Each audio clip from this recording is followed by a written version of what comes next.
پاکستان کے مولوی اور حکومت جو آج اسلام کا نعرہ لگاتے ہیں اور لبیک یا رسول اللہ کی باتیں کرتے ہیں، رسول اللہ کا تو یہ حکم ہے کجا یہ کہ احمدیوں کے مردوں کو قبروں سے نکال کے باہر رکھا جائے، ان کے جنازوں سے روکا جائے، ان کو دفن کرنے سے روکا جائے. تو یہ ان کا حال ہے، تبھی اس ملک کا بھی یہ حال ہو رہا ہے. کاش کہ ان لوگوں کو عقل آ جائے. نحمده ونصلي على رسوله الكريم اما بعد فاعوذ بالله من الشيطان الرجيم بسم الله الرحمن الرحيم وقل جاء الحق وزهق الباطل ان الباطل كان زهوقا آمنت بالله صدق الله العظيم وصدق رسوله النبي الكريم الامين. حضرات وقار، آپ نے گفتگو کو سنا. جناب اس وقت موجودہ جو خلیفہ قادیانیوں کا جس کا نام مرزا مسرور احمد ہے، جناب کیا کہہ رہے ہیں؟ کہہ رہے ہیں کہ پاکستان کے جو مولوی ہیں جب یہ رسول اللہ صلی اللہ علیہ وآلہ وسلم کے فرمان کے خلاف کام کریں گے، مردوں کو باہر نکالیں گے. قادیانیوں کو جب دفنایا جاتا ہے تو یہ مولوی کہتے ہیں کہ قادیانیوں کے مردوں کو قبروں سے نکالا جائے. تو کہتا ہے اس وجہ سے تو مسلمانوں کا یہ حال ہو رہا ہے کہ آج جو ہے وہ غیر مسلم، کہنے کا مطلب یہ ہے کہ غیر مسلم جو ہے یہود و نصارہ ان کے اوپر مسلط ہے. تو یہ پاکستان مولویوں کی وجہ سے ہے، کیونکہ یہ قادیانیوں کے ساتھ اچھا سلوک نہیں کرتے.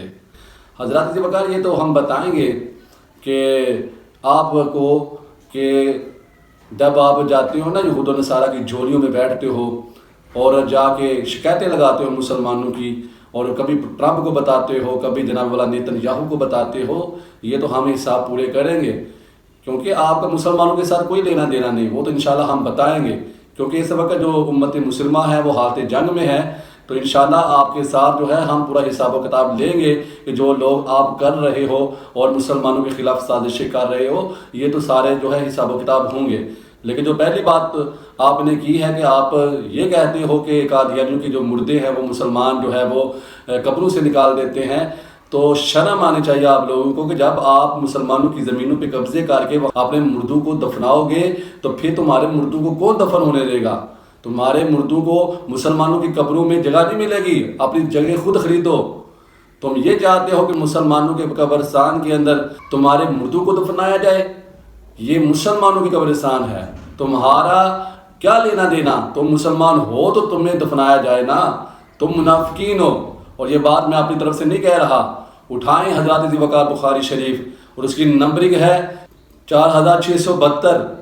یہ حدیث بخاری کے اندر بھی آئی ہے، مسلم کے اندر بھی آئی ہے، کئی کتابوں کے اندر آئی ہے کہ رسول اللہ صلی اللہ علیہ وآلہ وسلم کے زمانے میں ابن خطل جو منافق کبیر تھا، جو یہ کرتا تھا کہ اوپر سے آگے رسول اللہ کو یہ کہا کرتا تھا کہ ہم آپ کو اللہ کا رسول مانتے ہیں، لیکن جب اپنے یاروں کے پاس جاتا تھا تو کہتا تھا میں تو مذاق کر کے آیا ہوں، میں تو محمد کو اللہ کا رسول تصور ہی نہیں کرتا، مانتا ہی نہیں ہوں. تو جب یہ مر گیا ابن خطل، تو ابن خطل کا چونکہ جو بیٹے تھے عبداللہ وہ صحابی رسول ہو چکے تھے، تو وہ رسول اللہ صلی اللہ علیہ وآلہ وسلم کی بارگاہ اقدس میں حاضر ہوئے کہ یا رسول اللہ صلی اللہ علیہ وآلہ وسلم میرے باپ کا جنازہ پڑھائیں، اور دوسرا یہ کہ آپ اپنی قمیض اتار کے مجھے دیں تاکہ میں وہ ان کے کفن میں جو ہے وہ استعمال کروں. اور سرکار نے اپنی قمیض اتار کے جو ابن خطل کے بیٹے تھے، صحابی رسول تھے، کیونکہ ابن خطل تو خود منافق تھا لیکن بیٹا جو تھا وہ صحابی رسول تھے، تو سرکار نے قمیض اتار کے دے دی. جب میرے آقا علیہ الصلوۃ والسلام گئے تو سرکار دو عالم علیہ الصلوۃ والسلام نے نماز جنازہ پڑھانا چاہی تو حضرت عمر رضی اللہ تعالیٰ عنہ نے عرض کی یا رسول اللہ صلی اللہ علیہ وآلہ وسلم ابن خطل تو منافق ہے، یہ تو آپ کو اللہ کا رسول مانتا ہی نہیں ہے. تو حضور نے فرمایا کہ اللہ تعالیٰ نے مجھے اس بات کی اجازت دی ہے کہ ان تستغفر لہم او لا تستغفر لہم، کہ میں اس کے لیے استغفار کروں یا نہ کروں، مجھے اجازت ہے. تو نماز جنازہ پڑھانے کے بعد کیا ہوا کہ اللہ تعالیٰ کی طرف سے وحی نازل ہوئی، اور رب تعالیٰ نے قرآن میں فرمایا وَلَا تُصَلِّ عَلَىٰ أَحَدٍ مِّنْهُمْ مَاتَ أَبَدًا وَلَا تَقُمْ عَلَىٰ قَبْرِهِ إِنَّهُمْ كَفَرُوا بِاللَّهِ وَرَسُولِهِ وَمَاتُوا وَهُمْ فَاسِقُونَ. فرمایا کہ اے نبی جی، نہ تو منافقوں کی نماز جنازہ پڑھانا اور نہ ان کی قبر پہ کھڑے ہونا، ان کا جرم کیا ہے؟ رب نے اس جرم کو بھی بیان کیا. فرمایا کہ اے نبی جی، یہ اللہ کا بھی انکار کرتے ہیں اور اللہ کے رسول کا بھی انکار کرتے ہیں، اور یہ جب مریں گے تو یہ مومن ہو کے نہیں مریں گے، فاسق ہو کے، نافرمان ہو کے مریں گے، اور جو نافرمان ہوتے ہیں ان کے جنازے نہیں پڑھائے جاتے. تو جناب والا یہاں سے قرآن بھی بتا رہا ہے، بخاری کی حدیث بھی بتا رہی ہے کہ جو منافقین ہوتے ہیں ان کے جنازے نہیں ہوتے، کیوں کہ سورۃ المنافقون کے اندر آپ فرما رہا ہے کہ ان المنافقین لکاذبون، منافقین جھوٹے ہوتے ہیں۔ اور کوئی یہ لگے ہے کہ ہمیں قادیانیوں کو منافقین میں کہا گیا ہے، یہ تو منافقین جھوٹے ہیں۔ بھائی تم بھی جھوٹے ہو، تم ابن قتل کی اولاد ہو، اور تمہارا جھوٹ جو ہے وہ بھی سرکار مدینہ نے بتا دیا ہے۔ اٹھائیں جناب ابو داؤد کی روایت اٹھائیں، 4252 اس کی نمبرنگ ہے کہ میرے آقا علیہ الصلوۃ والسلام نے ارشاد فرمایا سیکون فی امتی کذاب ثلاثون، حضور فرماتے کہ القریب میری امت میں 30 کذاب ہوں گے۔ اور کذاب کا کام کیا ہوگا، ان کا دعویٰ کیا ہوگا؟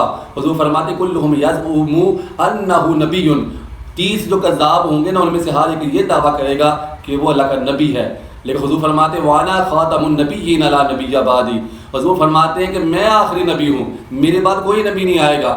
تو سرکار کی امت میں بڑے 30 کذاب گزریں گے، اور ان کذاب میں مرزا احمد قادیانی بھی ہے، اور کذاب میں مسیلمہ کذاب بھی ہے، اور جناب والا کذاب میں ابن قتل جیسے لوگ بھی ہیں، اور ان میں دجال بھی ہے جناب والا، وہ 30 کذاب میں ان جیسے کذاب بھی ہیں جو مرزا احمد قادیانی بھی ہے۔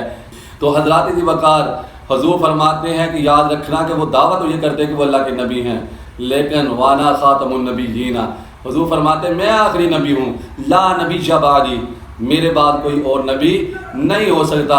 حضرات ذی وقار یہ ہم کہنا چاہتے ہیں قادیانیوں کو تمہارا کوئی لینا دینا نہیں ہے، حضور کو رب نے منع کیا ہے، نہ ان کی جنازے بڑھانے ہیں، نہ ان کی قبر پہ کھڑا ہونا ہے، کیونکہ یہ اللہ کے بھی دشمن ہے، رسول کے بھی دشمن ہیں۔ تو یہ تو رسول اللہ نے ہمیں بتا دیا، قرآن نے ہمیں بتا دیا ہے، تمہارا کیا لینا دینا ہے مسلمانوں کی قبرستان کے ساتھ؟ تو تم یہ کہنا چاہتے ہو کہ مسلمان اپنی قبرستان کے اندر تمہیں دفنائیں؟ یہ نہیں ہونے دیں گے۔ اپنا جناب تمہارا مذہب الگ ہے، تمہارا دین الگ ہے، تمہاری کتاب الگ، تمہارا جناب والا وہ نبی الگ، اپنی زمینیں خریدے، اپنا قبرستان الگ رکھے۔ مسلمان کے قبرستان کے اندر تمہیں دفنانے کی اجازت نہیں ہے۔ اللہ تعالیٰ کی بارگاہ میں دعا ہے کہ اللہ تعالیٰ ہمیں جو ہے رسول اللہ صلی اللہ علیہ وآلہ وسلم کی محبت عطا فرمائے۔ آمین بجاہ نبی الامین صلی اللہ علیہ وآلہ وسلم۔